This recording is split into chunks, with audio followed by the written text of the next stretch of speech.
Marcus almost missed it. He was standing in line at the bank. A Tuesday, nothing special, just depositing his paycheck the way he did every 2 weeks.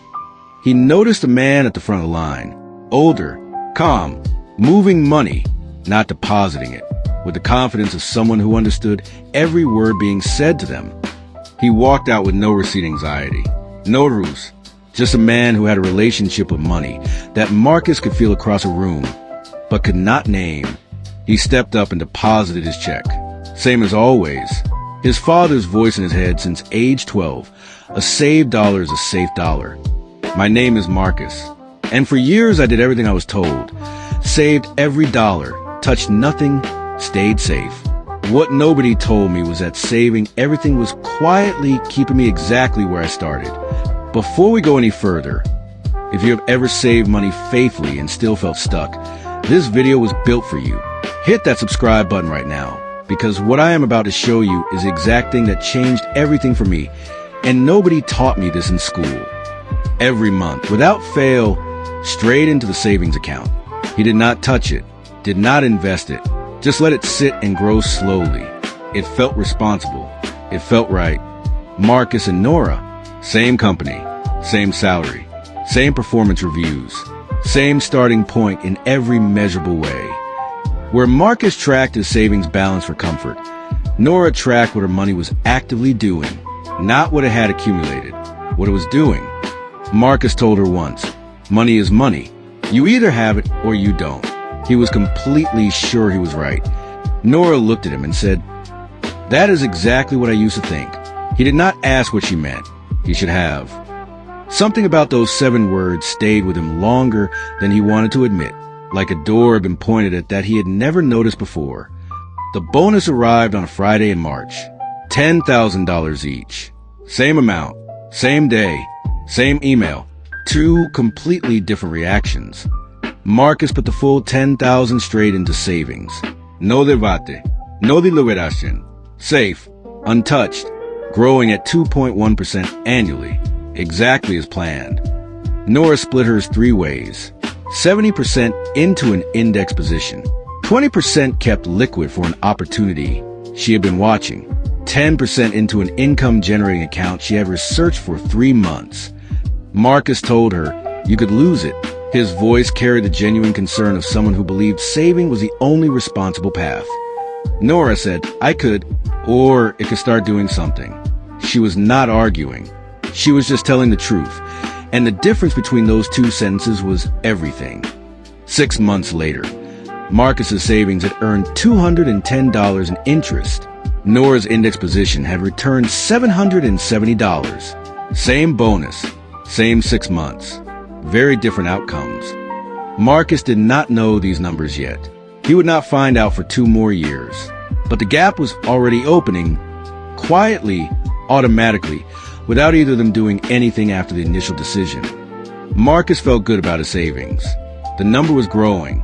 He was responsible. He was safe. He had no idea that safe and growing were not the same thing. Nora checked her positions the way a gardener checks plants. Not obsessively, just consistently. She was not chasing returns. She was watching something she had already planted grow. His money was sitting. Hers was moving. Both felt correct to the person managing them. Only one of them was right. While Marcus's savings sat at 2.1%, inflation was moving at 3.4%. His money was technically growing, but its purchasing power was quietly shrinking every single month. Saving felt like standing still and staying safe. But inflation was a conveyor belt moving backward. Standing still meant falling behind, whether you felt it or not. Something was shifting in Nora that Marcus could feel without being able to name.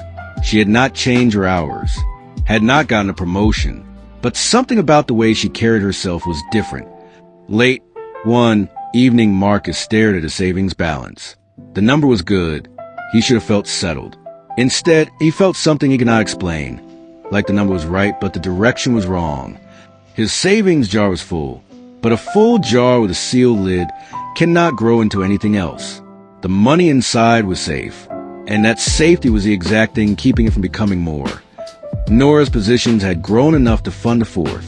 She had not added more of her own money. The returns from the first 3 had done it. That was the difference between saving and building. Marcus had been watching for months.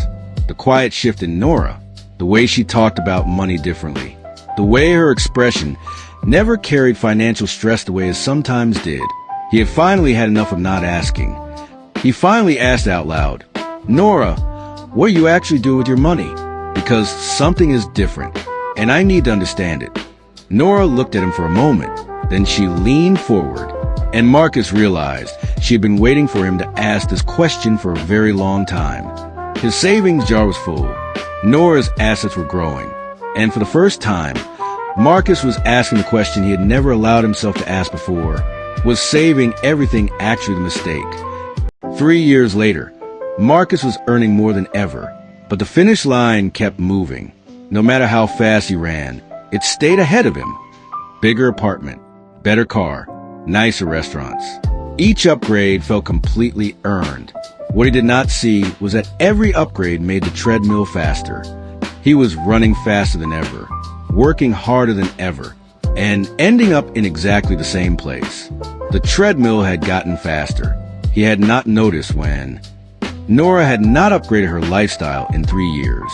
Not because she could not afford to, because she had decided which one would wait. And that decision was compounding automatically every single month. His jar was full and sealed. Hers was growing and generating. 3 years of the same discipline, completely different directions. A bonus arrived, 3 weeks of extra hours. He sat down and watched it disappear into the gap his last car payment had opened, gone before he could feel it. He sat across from her at lunch on a Wednesday, and the thing that finally broke something in him was simple. Nora looked rested, actually rested, like her financial life was not costing her energy outside of working hours. He put his fork down and said what he'd been holding for months. "I make more, I save more, and I feel more stuck than ever. What is actually happening, Nora?" Nora said, "Your savings account is not the problem. It is the symptom. The problem is the order." 3 sentences that reframed everything Marcus thought he understood. Marcus did not respond immediately. The glass stopped halfway to his mouth. Something in those 3 sentences had landed somewhere deeper than an argument could reach. She explained the order. Most people earn, bills, lifestyle, savings if anything is left. The wealthy earn asset first, then everything else. One word moved. Everything changes. Same paycheck, different order. On the left, lifestyle negotiates first and wins every time. On the right, the asset gets paid before the lifestyle has a chance to spend it. Marcus pushed back. He had worked for his lifestyle. He was not going to dismantle it. The resistance was genuine and completely understandable. Nora did not argue. She just said, "I am not asking you to give it up. Pay the asset before the lifestyle gets to negotiate. Even small, even uncomfortable, every time." That evening, he opened both columns side by side for the first time. Savings growth on the left, expense growth on the right. He had never looked at them together. He should have done this years ago. The lines crossed, expenses above savings, getting wider every year. He was earning more and keeping less percentage of it every single year. The math was not cruel. It was just honest. His savings were earning 2.1%. Inflation was running at 3.4%. Every month his jar looked fuller, and every month it was worth slightly less. Safe was not the same as growing. 3 years, same starting salary. His position was safe and stationary. Hers was growing and self-funding. The only difference was the order of one decision made every single month. He stopped arguing, not because he ran out of points, because for the first time, he was more interested in understanding than in being right. He called Nora that evening. He said, "Show me the specific move. What do I do with my next paycheck?" For sentences, the most important call he had made in 3 years. Nora said, "Come for lunch tomorrow.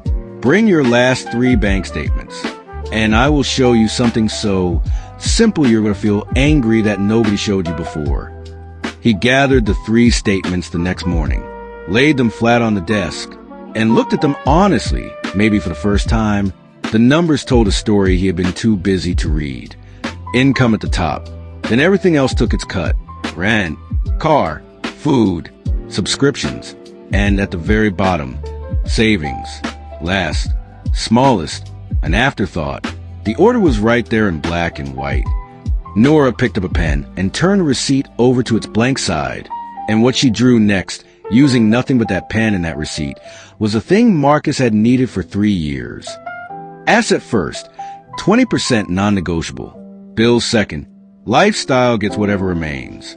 3 lines, 1 diagram. The entire system compressed onto the back of a receipt. He sat back and felt something he had not expected. Not motivation, not excitement. Sick, the specific sick feeling of someone who realizes the information they needed was never hidden. It was just never handed to them.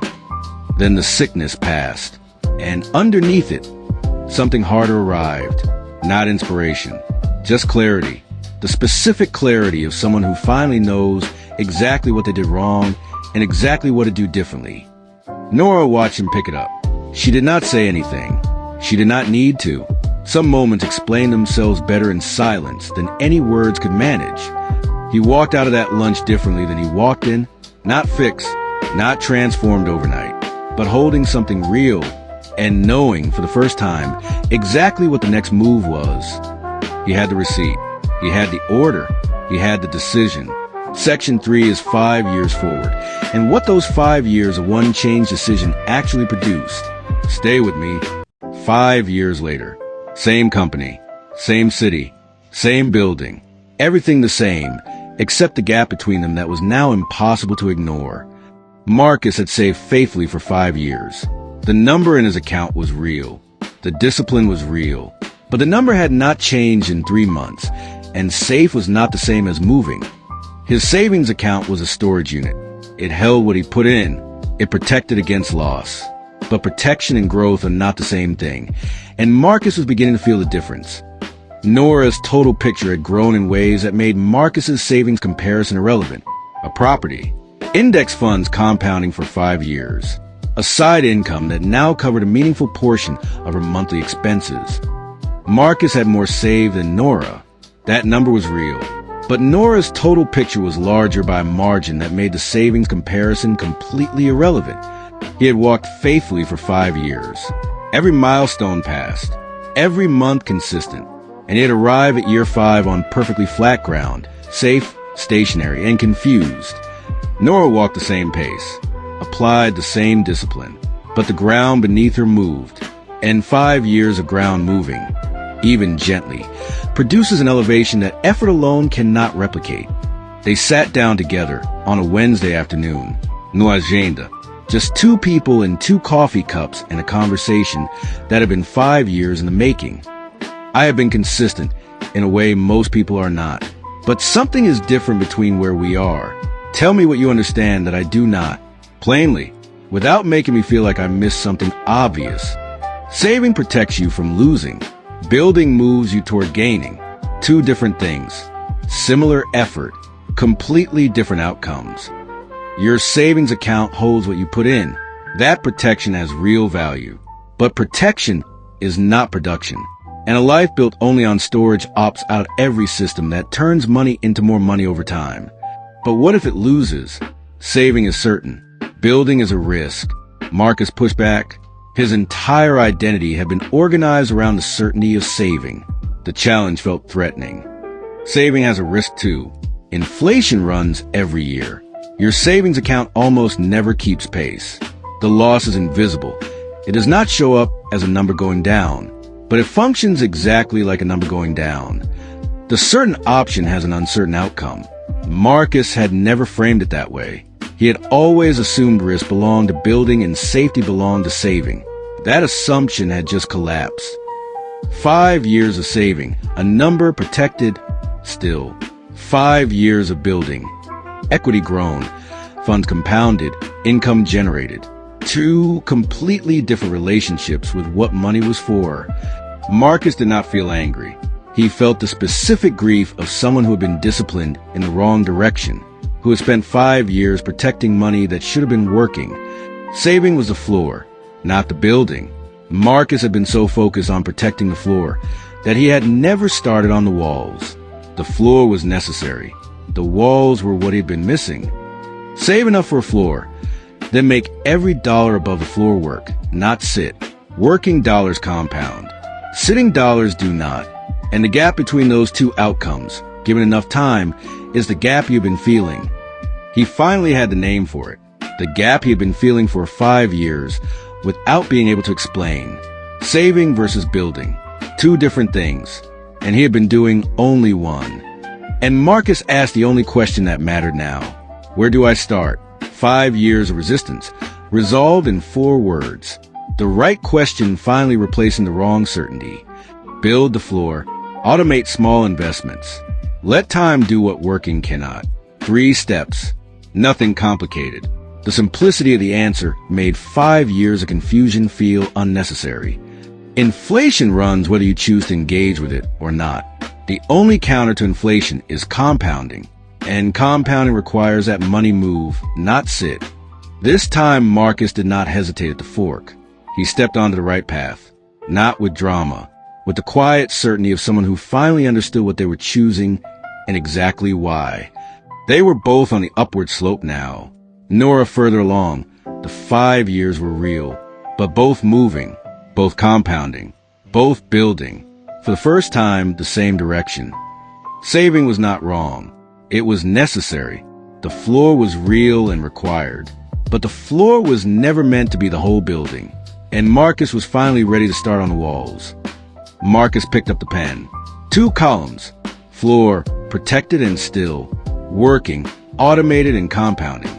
The new framework in 2 words. Simple enough to start today. Let the clock run. That was the instruction Marcus had been missing for 5 years. Not more effort. Not more hours. Just let the clock run and stop interrupting it. Saving protects you from the bottom. Building moves you toward the top. You need both, but you cannot confuse one for the other. And for 5 years with complete discipline, Marcus had confused them. The goal is not to stop saving. The goal is to make sure every dollar above the floor is working, not sitting, because working dollars compound. And compounding, given enough time, is the gap you've been feeling. The best time to start building was 5 years ago. The second best time is right now. And right now, for the first time, you know exactly what the floor is for, and exactly what belongs above it.